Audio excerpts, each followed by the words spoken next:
Are you a businesswoman who is finding it challenging to get your ideas across and make a point?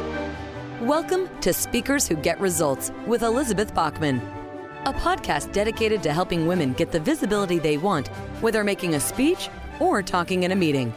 Every week, get valuable lessons from Elizabeth or learn from her roundtable conversations with experts and speakers on how to make a difference, not just a point.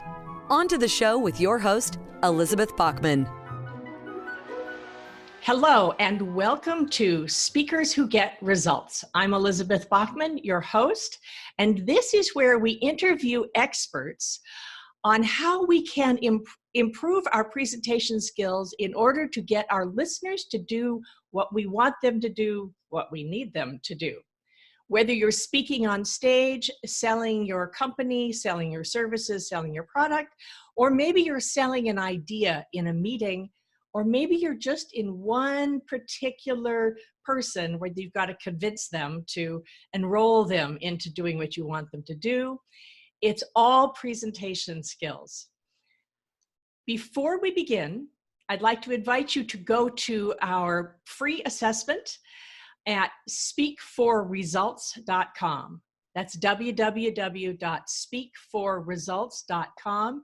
And there you can take a free assessment where you can see where your presentation skills are strong and where maybe you could get a little bit of support in order to speak to get results.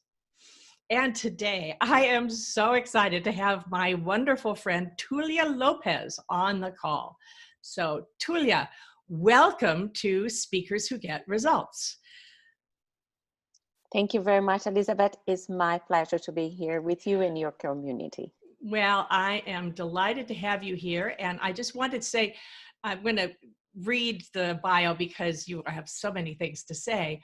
Tulia is actually a communication architect. She's actually an architect and a speaker. She believes that communication is the key to develop and excel in any field in life. She helps professionals, especially women, to deconstruct their ineffective communication style and build one which excludes confidence and is fully aligned with their authentic talents. As an architect, she was trained to translate the thoughts into physical reality.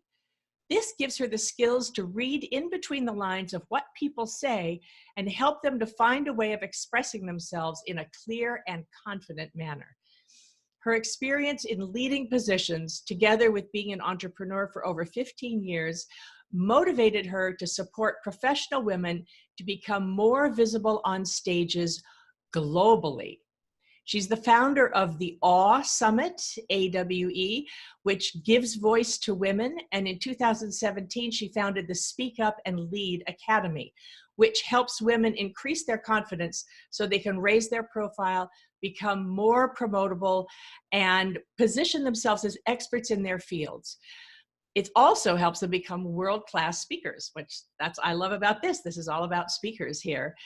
And she has a new venture called the Stand Up and Speak Up Challenge, where professionals from different backgrounds and different countries come on stage to challenge each other and themselves by getting a powerful message across in only 5 minutes.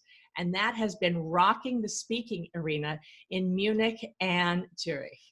So Tulia, I am just so delighted to have you with us. Welcome. Thank you. Thank you. What a beautiful introduction. Thank you. Well, thank you. It's the official bio. And now what I want to say is the part I love about listening to Tulia is that she is, like me, living an international life and has all sorts of wonderful insights. Tulia, just briefly, tell us all the places that you've lived. Very briefly. Well, originally I come from Brazil. Then my first place to move was Spain. Mm-hmm. And in Spain, I lived in Valencia, Barcelona, and Seville. Then I moved to Dublin in Ireland. Then I moved to Switzerland and Zurich. And now I'm here at the south of Munich. So Tulia, in all this international life, one of the things I'm always curious about is what would be your dream interview? If you were on stage interviewing somebody from history, who would it be? What would you talk about? And who should be in the audience to listen? taking into consideration that my target audience, they are women, and my way to empower them is to help them to stand up and speak up, I would to come to this interview at Rosa Parks because coincidentally, this month, 1st of December in 1955, she stood up, like, in fact, she didn't stand, she just kept her seat on the bus, saying that she was not going to move away from the position she was to And give it the space. Huh? So for our listeners who did not grow up in America and learn about Rosa Parks in school, although you didn't grow up in America, tell us just briefly who Rosa Parks is and then why it is, we're recording this in December, so why December is important. Exactly what I was going to say. She was a Black woman, American Black woman from Montgomery, Alabama. And at that time, the buses, they had a different seats position for the white and for the blacks. The whites would sit at the front and the blacks would sit at the back. However, if the front was full, the white would be moved even further back to the bus, or even having to stand. So no white person should be standing. So the Black people would have to give their seat away. And Rosa was coming from work. She was tired that day. She was fed up. And she said, I'm not going to stand. I'm going to stay here. But that act of rebellion generated a whole movement towards civil rights, and led by our amazing Martin Luther King. But Rosa, in fact, she never thought that single act would lead to such a big movement. But in the end, she engaged on that, and she became a very much a supporter and a face towards improving the quality of life and rights of the Black people. So why I would like to have her? Because sometimes we just give up too soon, I think, in what she could have. Of course, she felt the pressure, but in that particular day, she said, "No, I had enough. I'm going to stand here." And I think some of us, I'm going to sit here, not stand here, right? Yeah, there are times in life that we have to keep our stand, or even in her case, the seat. And I would love to talk to her and to learn what motivated her in that moment. What was the strength? Because she knew she was going to get in trouble. She knew she was going to go to jail, the least. But she said enough is enough for herself. And then what happened after? What exactly that meant for herself, for her community, that very single act. And because you see, I think big changes start from small things. And sometimes we just don't think, we believe we are not big enough to do a big thing, but that's not the point. I think we just have to do something if we believe it. And so often it's an accident too. And it was just a day where you're just tired and you're fed up and you just do something different. And then you find out that there are consequences and people pay attention in good or bad ways. Exactly. So, yeah. So how do you then move forward if suddenly you become an icon? I would very much like to be in the audience for that and listen to that conversation. Yes, that would be very interesting. Unfortunately, she passed away in 2005. But she lived a long life. Right. And there are many schools in America named after Rosa Parks. So for somebody who just started out I believe she was a cleaning woman, and she was just cleaning houses and doing her thing and became a symbol. And so you have an international life. You've lived many places, and you have been working with speakers for much of this time. What this says to me is you're helping people who have decided to stand up and be visible rather than falling into it as Rosa Parks did. but standing up and being visible, what is it like to do that internationally on a global scale? Well, my global life became almost by accident, but I embraced it, and by meeting many people from different countries, I realized the importance of being able to communicate clearly, because we tend when we are so much in our own environment, we have manners or nuances of communication that are well understood with few words. And then when you are in a more international environment, they might not work. And one thing that I learned the other day was, I read this saying that assumption is the mother of all the fuck ups, because it's a good one, Yeah, right? yeah. Because if we are very much into our own environment, not in a global environment, I prefer to call it as a global environment, we assume that the other person is understanding, in most of the case might be understanding what we are saying, because we communicate in the same level, same nuances, same kind of language patterns. When you go to international stages, you have some homework to do, because Uh-huh. it requires you to do a research about that target audience, how they communicate, what is important for them. So in a way, this is what we all, as speakers, we should do anyways, when we are preparing for our presentation. No, the Yeah. audience is Let's everything. We need to know them. let's say this is a specific tip. So listeners, if you're taking notes, this would be a good place to take a note. Or if you're listening when you're driving or moving around, remind yourself to come back and listen to this. How would you phrase this specifically as a tip, as something that people can take action on? It's something that I always say to my students, my clients: know your audience. Yeah, that's where it And starts. your audience is very simple like that. And your audience means this conversation here, 101. What is the expectations that Elizabeth have from me, from this talk? And if it's like 1,000 people, it's the same. You have to know your audience, and then you have to find the language to reach them. Because when we are presenting, we are connecting. And if we are not connecting, we are not achieving the results we should be achieving. So the Yeah. first rule: know your audience. Yes, and the problem is that so often speakers will head out and they'll talk about what they know and what they want to teach, which might not necessarily be what the audience wants to learn or what the audience wants to hear. Mm, Yeah, I often absolutely. say, give them what they want. Once they're working with you, once they've hired you, you can give them what they need. But you've got to reach them where they know they want something.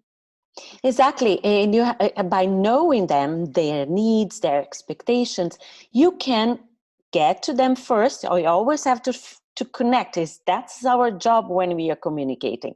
We have to connect, because if we don't connect, we don't build trust. And if we don't build trust, there's no business.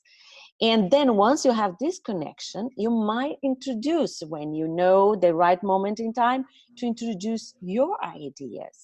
Because when you build that connection, that trust, the other person will be willing to listen what you have to share, that might be different from their own status quo or of their own expectations. But you need to build this trust first, this connection. Yes, and this is if you are speaking on a stage or in an enrollment conversation or in a meeting. What are the difference? Let's go back to the globally. So I know that you have trained people in Portugal, in Switzerland, in Zurich, which is not the same as the French part of the German speaking part of Switzerland is not the same as the French speaking part of Switzerland. And in Munich, and also, have you In trained Spain, people in Spain? Yes. Barcelona. What are the differences? What are the differences in what people need or what people assume? Well, I would say the core, when I approach, when they come to me for training, the core is the same. The core is women. They understand that they have to exude more confidence. They are women in leading positions, or they have their own business, and they understand their voice. They have to develop a stronger voice. However, the core it will be this. However, depending on their environment, depending on their country, how they will do it might differ. Yeah. Well, that would So go back to who's your audience. So exactly. who's their audience? Yeah. Again, exactly. Because if you're talking about a Spanish environment where they are more, as we know, patriarchal, very strong patriarchal kind of culture, and women's voice is a big challenge, and they have to prepare themselves in a different way. The strategy will change than from someone here in Germany, where in a way they are more open, or they are more equal in a way, although there are always this, we women in this world we live, there's still a lot that we have to still to fight for. But there are very different patterns in the German culture. For example, they can practice and strategically to be more assertive, to talk more directly, and this is accepted, and this is okay. In a Spanish culture, for example, they have to find ways to speak in a more, I wouldn't say gentle is not the word, but should not talk directly. They should find ways to put their message across in a more in that indirect way to get started with, I would say. I find in many cultures that you can't, well, in many cultures where people think men and women are, at least in America, people pretend that men and women are equal. In theory, we are. And yet, on a gut level, if a woman speaks as directly as a man, quite often she is called bossy and arrogant and pushy. The men will assume, and she just comes off like a school teacher, for instance.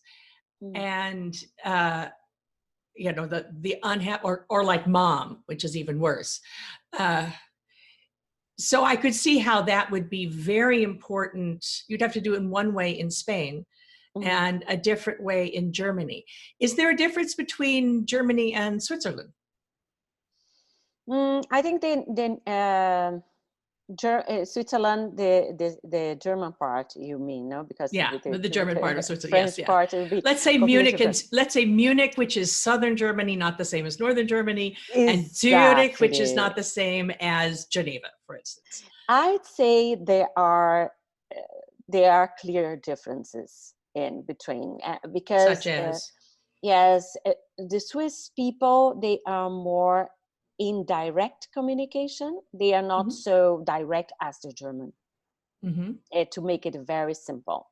So therefore, when you are in a meeting with Swiss, you have to express yourself in a more subtle way, while the Germans in a way expect you to be clear and to the point. So how exactly would that be? I often think of it as, so I've worked with Germans for many, many years. And I often think that American English, for instance, uses a lot more helper words, like, would you please, if you'd be so kind, thank you so much, or starting with a compliment, then saying what you want to say, and then ending with a compliment. And the German language doesn't actually use all those helper words, so that Americans thinks that Germans are always commanding them, and Germans thinks that Americans never get to the point because they have to say have all this wishy-washy stuff around the point. So give us a concrete suggestion. How would Well, you, let's say with the Swiss. So I haven't dealt with the Swiss, so I wouldn't know. okay. As I say, you have to, if you are the one, first I want to settle set the context, right? Please. If you are the one going to that environment, you are the one to learn about that environment. Yes. Yeah. So that's to be very clear, because sometimes, and you said this previously, sometimes people come with their very good presentation, well prepared, but they are coming from their own perspective, from their own, with their own culture, but they are disconsidering that people out there might not be so knowledgeable about the culture Right. where this person is coming from. So for the Swiss, what I would suggest is you have to have a straight, a clear way of putting your ideas, because they also have a very much linear thought. If you, for your audience, if they haven't heard about this, is very much when people communicate in a sequence, one thing after the other. If you change too much, if you're not in a sequence, and if you become too creative, you might confuse your audience, and you might make them nervous or even comfortable. So they need that you present the things in order. And you know the Swiss, they love orders, they love time, they love things to be precise. So this is the one thing that is very important. For someone like me that's very creative, is a challenge, because when I'm expressing myself, I tend to bring extras, because my way of talking is very much in a kind of fluid and creative. Exactly. And I go bringing one thing here, one thing there, because it goes adding to the context. But I cannot, if I'm having a business meeting or a presentation for Swiss German environment, I better keep all this extra information away from that presentation. And then in a more informal environment afterwards, you can add, or even if you want to put in your printouts or something like that. But that would be my suggestion. For example, the opposite is if you're coming to a Brazilian environment, if you have a linear conversation, people will feel that you are too direct. They will feel uncomfortable. They want you to tell tell them the journey that led you to get there, and what do you encounter. A story, right? Yes, it's a more storytelling way of communication. Yes, while the other one is a more systematic.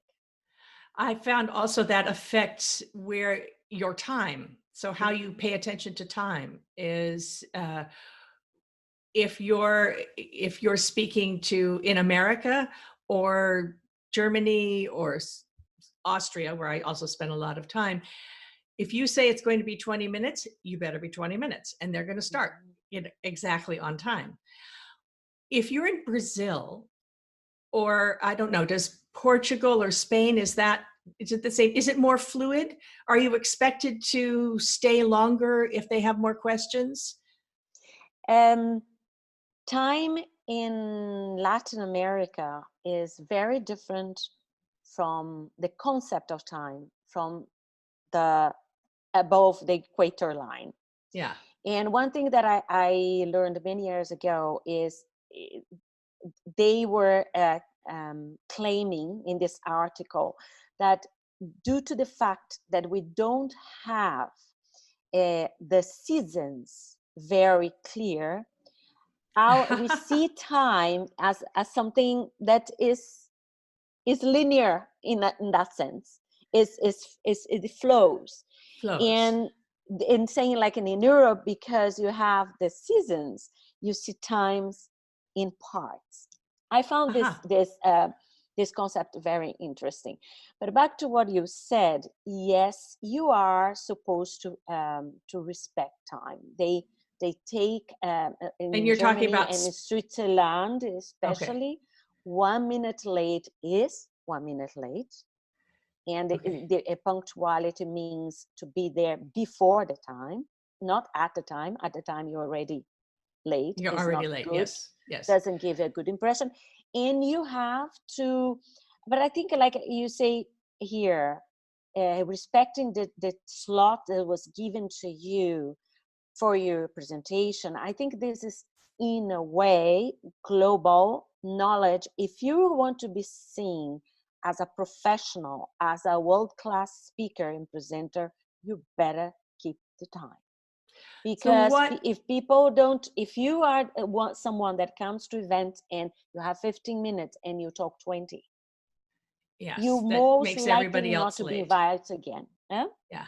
So if you're in Spain, does this rule also hold if you're in Spain or Brazil? Depending, no, but depending on the event. But more and more, as we have those events where there's one speaker after the other, and you can imagine, I've been in an event, I don't know about you, where the last speaker was removed because everybody had an overtime throughout the day, and then they could not have Yes. the last one. Yeah. So this is, I think, is very unprofessional, and also disconsiderate to your colleague speaker. So we better, one of the things, if we want to be call ourselves professional speakers, presenters, and team leaders, whatever position we are, we have to learn to be in time, to What keep if our you are time. speaking, and I'm not talking about a multi-speaker event, but what if you're bringing training to a company in, say, Latin America or the Mediterranean, where the time is not so, they're not so excited That's about, how do you handle, how do you think about the time? I'm specifically asking because I have a colleague who did a speech in Brazil, and she was very careful to finish on time, and they were insulted that she didn't stay and keep talking to them. She could have stayed for another hour, and she was trying very hard to respect their time, and they were insulted because they didn't think she cared enough to yeah. stay and keep talking. That's So I was talk going to about that a mention little to bit. you. Yeah. Because there's one thing, for example, in Brazil, punctuality is almost inexistent. I don't know how, how we manage, but nobody is in time. And, but also, for example, if it's a social event, you're never expected to be in time anyways. However, again, I'll go back based on your questions and back to my first point. Know your audience, talk to the promoter of the event you're coming and ask those questions. Are you going to, is this event, event is starting in time? Everybody will be really in time. Do I have more time afterwards for Q&A? Can I extend my call, my talk? How long can I speak? So these kind of questions will give you enough information to know the type of event it is. Because as I said, in this global environment that we are all living now, even if you say, okay, this is Brazil, Tulia said that they are never punctual, that they are more flexible in time, but you might be in an event where that event organizer wants to keep everything in time. So Yeah. there are certain things that are part of the culture, but then you, again, assumption, the lesson to your friend is the Yes. mother of all fuck ups. So it's asking those questions minimize getting into those situations, because yes, they networking, the social aspect of everything in Brazil is crucial for good business. So if you come with your German mentality, for example, to going straight to the business, you're not going to do any business with any Brazilian. So the relationship is as important as the content. Absolutely. The relationship is even more important, because there are cases, back in my times in Barcelona, back 2008, I trained a group of entrepreneurs, business people who were going to Brazil for business. and they're looking for opportunities there. And one of the things that I mentioned that because even you think Spanish, Latin, Brazilians, Latin, they're the same. The Spanish, for example, they meet on the street. They socialize on the street, meaning in the bars and the restaurants. Mm-hmm. They rarely will invite you to their house. Okay? Mm-hmm. And if you're in a business, you don't never is going to happen. Very rarely, only after developing a certain relationship. While in Brazil, you come to Brazil. I'm there in Brazil. I just met you. Most likely, I would say, Elizabeth, come for have a dinner in my house. Uh-huh. And then for you to be like, oh, I don't know this person, how I'm going to go? So you better go, because that is the first step to start building this relationship. And there are cases, Elizabeth, just sharing here to extend, just to give the importance of this, where companies, these are real facts, companies developed years of relationship, let's say me there and you in America, and you were my contact, and then for the company, and then the company sees that everything is developing well, and then say, okay, you come to me, oh, Tulia, as we are up and running very, very effectively, now Mary is going to be the contact because she's going to replace, I'm going to move on to something else. That might break the relationship and bring it back to the very zero moment. Very interesting. Very interesting. Yeah. Tulia, there is so much more that we could be asking you about, but I want to ask you about one more fun thing. Is you said to me that you have spent some time walking the Camino de Santiago, or Sant Johansweg, and what you learned about business from walking the Camino. So can you tell us about that before we go? Yes. Well, the Camino, I believe your community knows, and it starts many parts of Europe towards Santiago Compostela in Spain. And the Camino is a very introspective, it's a pilgrimage. Although I didn't do it really with the religious aspect of it, I did it more in terms of going through an introspective path and for a few weeks. And what I've learned during the Camino, there's several lessons, but one I would like to share is that you have to find your pace in life. During the Camino, you see people, they go much faster than you, others much slower, and sometimes people go very fast, and the ones that are very slow, because they keep their pace, they reach the destination in a much better shape than the other ones who went too fast. And that for me was the big learning at the beginning, because also it helps you to understand your body, your physiology, your pace, your breathing, your how your strength, and the resources you have. And then you have to find the moments in this Camino where you have to stop to recharge your energy, because you'll not be able to continue. I could see how this connects to business. Yes. Absolutely. Yes. Keep going, please.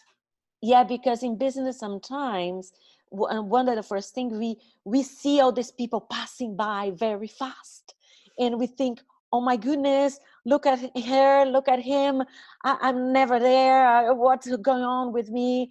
And you lose perspective, you lose track. And in the Camino, another thing that I've learned, which is about find your pace, there are certain paths that they require your full attention, because there are a lot of stones, they are very steep, and it's like one step after the other, and you have to be fully there, because if you're not there, you might fall, and then you might have very serious accidents. And these are the lessons I bring to life and business, that we need to be more present, to look exactly where we are stepping, knowing that is one step after the other. We have our goal there, it's there, but sometimes we have even to move a detour because the path here right now, I'm not ready to cross for certain reason. I'm going to have to go to a longer path because this I found out is a bit too dangerous for me on that moment. And these are the lessons that I brought with me and the Camino, and they are so enriching and so valuable that next year I hope I will continue. Tulia Lopes, and just quickly tell us all, where did you start walking the Camino? You weren't in Spain all this time. No, I started walking the Camino in Switzerland. My husband and I, we discovered that there are several paths that comes from different parts of Europe until they join in the border of Spain.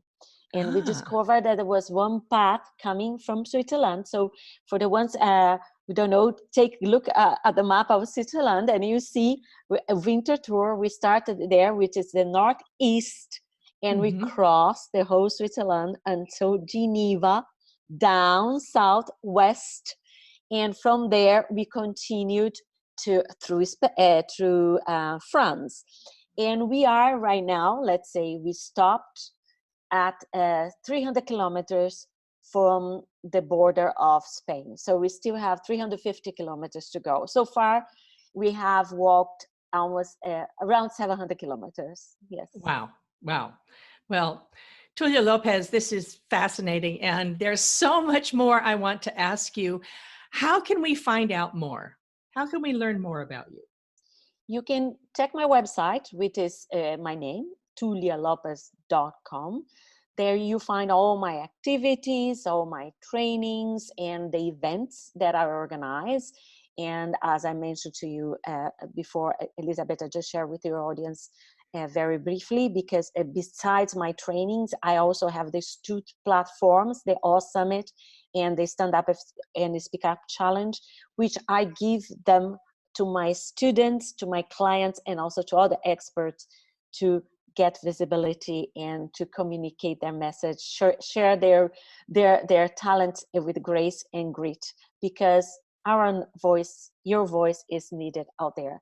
Check my page, tulialopes.com, that you'll find all the information there. Yes, and that's Tulia Lopes, Lopes, for Americans who are used to hearing it the Mexican way. And thank you, Tulia. This is wonderful. Thanks so much. This has been Speakers Who Get Results, and I'm Elizabeth Bachman. Don't forget to go over to our free assessment at www.speakforresultsquiz.com. That's speakforresultsquiz.com. And you can see how your speaking talents are great, where you might need a little support, and how you can get more information. Tulia Lopes, thank you so much for being with me. And everybody, we'll see you on the next one. We have just concluded another great episode of Speakers Who Get Results with your host, Elizabeth Bachman.